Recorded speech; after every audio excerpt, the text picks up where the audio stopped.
Durante los últimos 15 años hemos escuchado cientos de anuncios sobre el futuro del automóvil.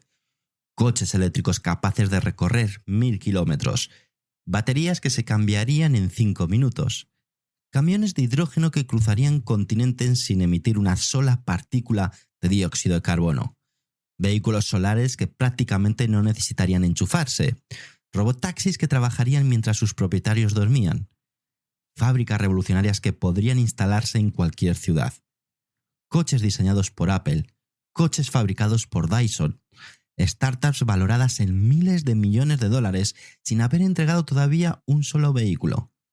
Durante unos años parecía que cualquiera podía convertirse en fabricante de automóviles. Bastaba con presentar un prototipo espectacular, contratar a algunos ingenieros procedentes de Tesla, publicar un vídeo cuidadosamente editado y prometer que la producción comenzaría en 2 años. El dinero llegaba, las inversiones llegaban, las reservas también llegaban y los titulares también. Pero entonces comenzó la parte realmente difícil. Había que convertir aquellos prototipos en coches. Había que homologarlos, había que fabricar baterías, había que controlar a los proveedores, había que solucionar errores de software, había que construir talleres, almacenar recambios, atender garantías y entregar miles de unidades idénticas con unos márgenes extremadamente pequeños. Y fue entonces cuando muchas de aquellas revoluciones comenzaron a derrumbarse. Algunas empresas desaparecieron, otras acabaron en bancarrota. Algunos fundadores fueron acusados de engañar a sus inversores. Miles de clientes se quedaron con reservas que nunca se materializaron. Y otros descubrieron que habían comprado un coche conectado cuyos servidores, aplicación, actualizaciones y garantía dependían de una empresa que ya no existía. Hoy vamos a entrar en el cementerio del coche eléctrico. Vamos a recordar las startups desaparecidas, los modelos cancelados, las promesas incumplidas y los proyectos que consumieron cientos o incluso miles de millones antes de ser abandonados. Pero este episodio no pretende demostrar que el coche eléctrico haya fracasado. De hecho, en el primer semestre de 2026 se matricularon en torno a 1,24 millones de coches eléctricos en Europa, un 33,7% más que durante el mismo periodo del año anterior. La tecnología continúa creciendo mientras muchas de las empresas que intentaron aprovecharla han desaparecido. Este episodio trata sobre otra cosa. Trata sobre la diferencia entre inventar un producto y construir una industria. Sobre la diferencia entre captar inversión y generar beneficios. Sobre la diferencia entre fabricar un prototipo y fabricar 100.000 coches. Y sobre todo, trata sobre una pregunta que sigue siendo relevante en 2026. ¿Por qué algunas empresas eléctricas consiguieron transformar el automóvil mientras otras acabaron convirtiéndolas en una advertencia? Bienvenidos a un nuevo episodio de La Ola Eléctrica. Hoy hablamos de los grandes fracasos eléctricos que nadie quiere recordar.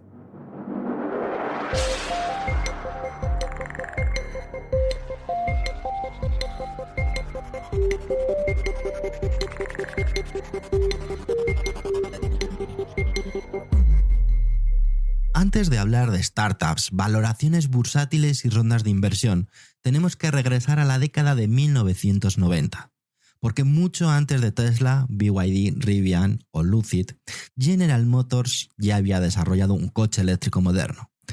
Se llamaba EV1. Era bajo, aerodinámico, ligero y futurista.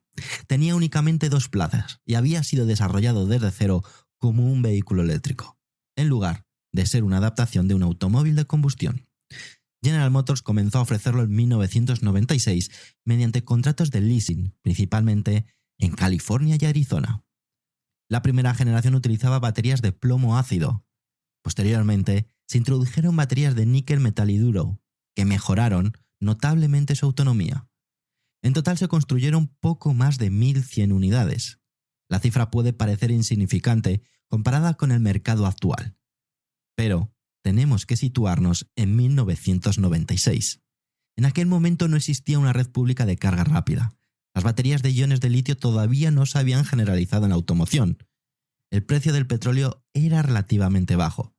Y prácticamente ningún consumidor se planteaba comprar un coche eléctrico. El EV1 no fue un éxito comercial, pero tampoco fue exactamente un fracaso técnico. Sus usuarios estaban extraordinariamente satisfechos. Muchos querían conservarlo cuando terminase su contrato. Algunos llegaron a ofrecer incluso a General Motors asumir los costes de mantenimiento y liberar al fabricante de cualquier responsabilidad futura. General Motors rechazó las propuestas. Cuando finalizaron los contratos, la compañía recuperó los coches. Una parte fue entregada a museos y centros educativos, generalmente con sus sistemas de propulsión inutilizados. La mayoría acabó destruida. El Smithsonian conserva documentación sobre el programa y señala que cuando expiraron los últimos contratos, en 2003, la flota fue recuperada por General Motors. La historia del V1 terminó convirtiéndose en el símbolo de una oportunidad tecnológica abandonada. Pero, ¿por qué hizo esto General Motors?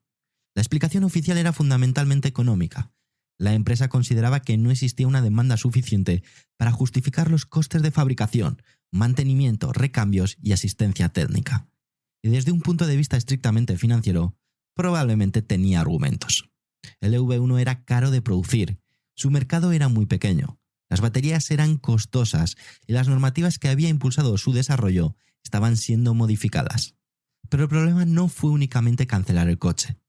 El problema fue destruirlos. General Motors convirtió una decisión empresarial aparentemente racional en uno de los mayores desastres de relaciones públicas de la historia del automóvil. Porque aquellas imágenes de coches eléctricos totalmente funcionales siendo transportados hacia una trituradora transmitían un mensaje demoledor. Parecía que la industria había tenido el futuro en sus manos y había decidido eliminarlo. La cancelación inspiró posteriormente el documental de ¿Quién mató al coche eléctrico?, que presentó el V1 como una víctima de los intereses de los fabricantes, la industria petrolera y la política estadounidense. La realidad probablemente fue más compleja. El V1 no murió por una única conspiración. Murió porque era caro, porque la infraestructura no existía, porque las baterías todavía no estaban preparadas y porque General Motors no veía un negocio rentable. Y porque la compañía no estaba dispuesta a financiar durante años una tecnología que todavía no generaba beneficios. Pero el V1 nos dejó la primera gran lección de este episodio. Una tecnología puede estar adelantada a su tiempo y aún así fracasar comercialmente. Y también nos dejó, por cierto, una segunda lección. Cancelar un producto no significa necesariamente que el producto fuese malo. A veces significa que la empresa que lo creó no estaba preparada para esperar. Años después, General Motors regresaría al coche eléctrico con el Chevrolet Bolt.